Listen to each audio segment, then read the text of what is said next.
राधे राधे। जय श्री कृष्णा। प्यारे दोस्तों, धार्मिक कथाएं चैनल में आपका हार्दिक स्वागत है। दोस्तों, आज मैं अपनी वीडियो में जेठ मास की कथा सुना रही हूँ। दोस्तों, जेठ महीना तीसरा महीना है। दोस्तों, जेठ मास की कथा सुनने मात्र से वैकुंठ की प्राप्ति होती है। जेठ मास में जल का दान अवश्य करें। शास्त्रों में जेठ मास में पानी पिलाना और दान पुण्य करने का विशेष महत्व है। इस महीने में पंखा, छाता, पानी का दान करना शुभ माना जाता है। जेठ मास में जल दान की इस कथा को सुनने मात्र से पूरे महीने जल दान का विशेष फल मिलता है। दोस्तों, यदि आपने यूट्यूब चैनल धार्मिक कथाएं लाइक और सब्सक्राइब नहीं किया तो ज़रूर करें। बेल आइकन दबाना ना भूलें जो आने वाली सभी वीडियोज़ की जानकारी आपको सबसे पहले हो सके। वीडियो को पूरी सुनने के बाद कमेंट बॉक्स में जय हरि विष्णु लिखना ना भूलें। जेठ मास की कथा। बहुत समय पहले की बात है कि एक गांव में एक सेठ सेठानी रहते थे। शाहूकार गरीबों की बहुत मदद किया करते थे। गरीबों को बहुत कम ब्याज पर धन उपलब्ध करवाते थे। जरूरतमंदों की मदद करते थे और उनकी पत्नी भी बहुत ही धार्मिक प्रवृत्ति की महिला थी। व्रत पूजा करती थी, दान देती, पूजा करती, लेकिन उन दोनों को एक सबसे बड़ा दुख था। उनके घर में संतान नहीं थी। सेठ सेठानी अक्सर बातें किया करते, ना जाने कौन से पूर्व कर्म के कारण हमें यह दुख प्राप्त हो रहा है। दोस्तों, इस जन्म में तो हमने किसी का दिल नहीं दिखाया। उनके घर में एक नौकर था जो सेठ सेठानी को देखकर बहुत दुखी रहता था, क्योंकि सेठ सेठानी उनके साथ कभी भी नौकर की तरह व्यवहार नहीं करते थे। उसे हमेशा ही अपने परिवार का सदस्य मानते थे।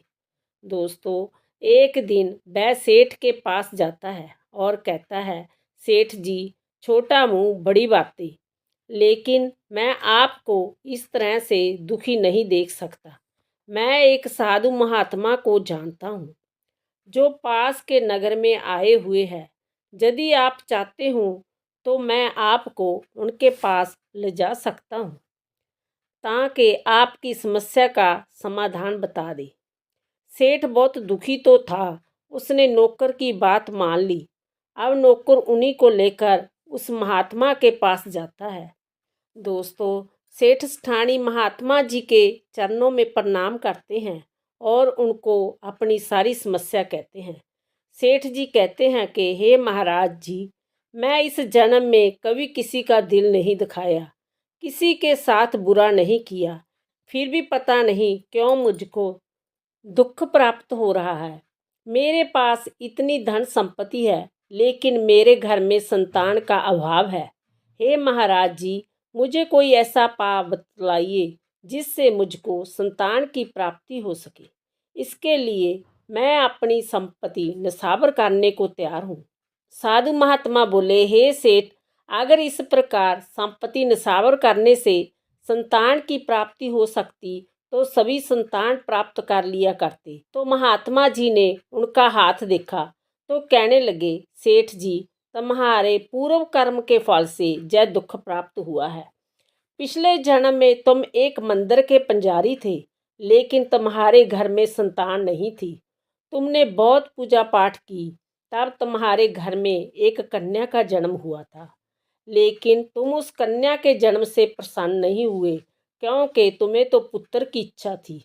इसलिए तुमने उस कन्या का बिल्कुल भी ध्यान नहीं रखा, उस कन्या से प्यार नहीं करते थे, उसे बातें भी नहीं करते थे।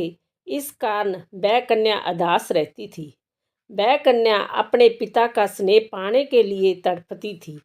एक दिन वह बीमार हो गई, क्योंकि तुम उसे प्यार नहीं करते थे, ना ही ध्यान रखते थे, इसलिए तुम्हें उसे किसी वैद्य के पास नहीं लेकर गई। उसी बीमारी के कारण वह मर गई। तुम्हारे ऊपर उसी कन्या की मृत्यु का दोष लगा हुआ है। उस भगवान के मंदिर के पुजारी थे। उसी मंदिर की पूजा किया करते थे। इस जन्म में तुम्हें धन संपत्ति तो बहुत मिली है, परंतु संतान सुख नहीं मिला।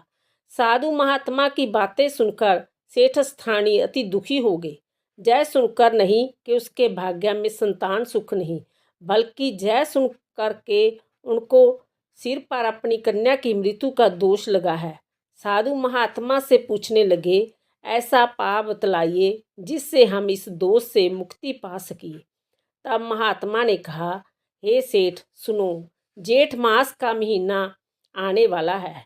जेठ मास में जल दान करना सर्वोत्तम माना जाता है। जल के दान से बड़ा कोई दान नहीं।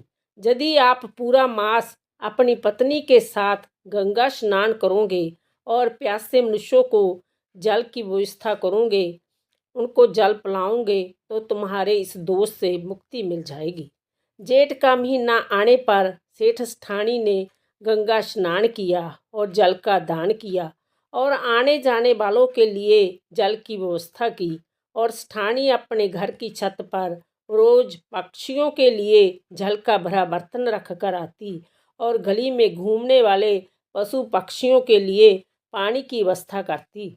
पूरे जेठ मास में उन्होंने गंगा स्नान किया और जल दान किया। इस फल से भगवान विष्णु अत्यंत प्रसन्न हुए और 1 साल के बाद एक कन्या का जन्म हुआ और सेठ बहुत ही प्रसन्न हुआ।